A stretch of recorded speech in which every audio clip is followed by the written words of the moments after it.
Assalamualaikum, selamat datang ke channel YouTube saya. Hari ini saya akan bawa anda hiking ke Gunung Bubu, Gerik, Perak.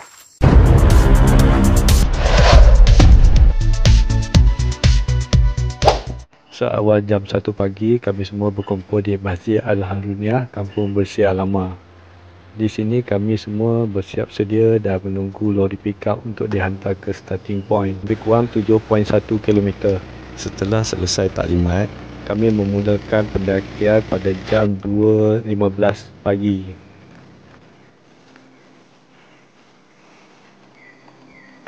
Dari starting point ke CP1 mengambil masa 15 minit.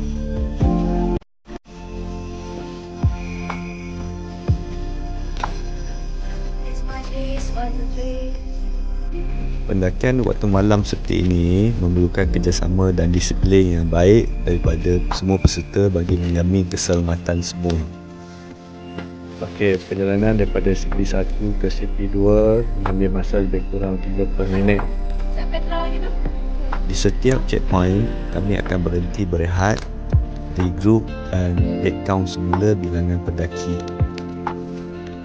Perjalanan daripada CP2 ke kawasan Mosi juga mengambil masa lebih kurang 30 minit. Dari kawasan Mosi ke puncak Gunung Bubu lebih kurang 10 minit sahaja.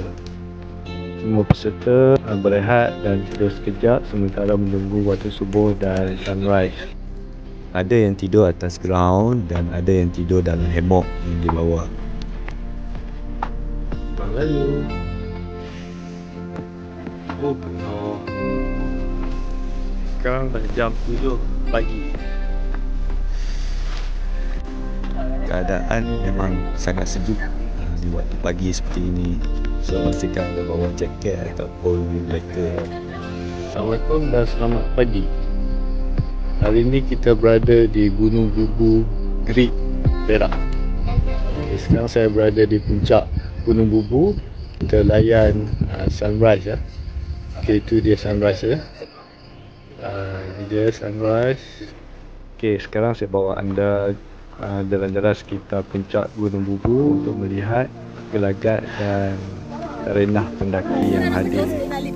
Memang ramai dan agak sesak lah di atas puncak ni. Semua orang bergambar, sarapan dan merayakan sunrise.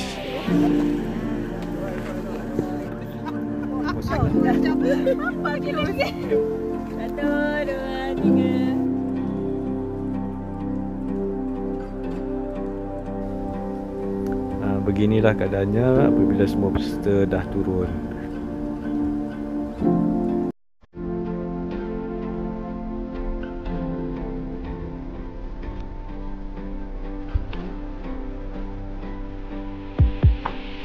Okey, sekarang saya akan tunjukkan keadaan trek semasa kita mendaki pada pagi tadi.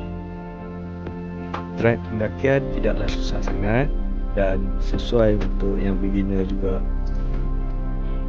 Ini adalah kawasan Mosi di mana semua pendaki akan berhenti bergambar di sini.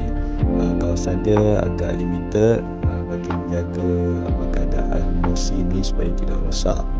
Setelah selesai bergambar di kawasan Mosi, kami semua bergerak turun ke starting point. Ini adalah checkpoint CP2 yang sebagai CP kategori. Di setiap checkpoint, kami akan berhenti berehat dan head count semula.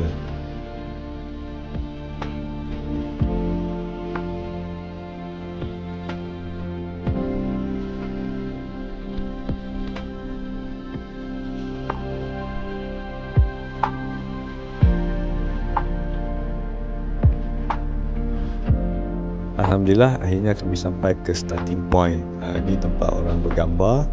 Awas, di sini ada kabel elektrik untuk mengelakkan haiwan liar seperti gajah melintas. Di starting point, kami semua menunggu lori pickup untuk pickup kami dibawa pulang ke tapak parking iaitu di Masjid Kampung Bersiar Lama. Begitulah perjalanan trip Gunung Bubu kami. Jika anda suka video ni, jangan lupa like dan share. Okey, jumpa lagi. Assalamualaikum.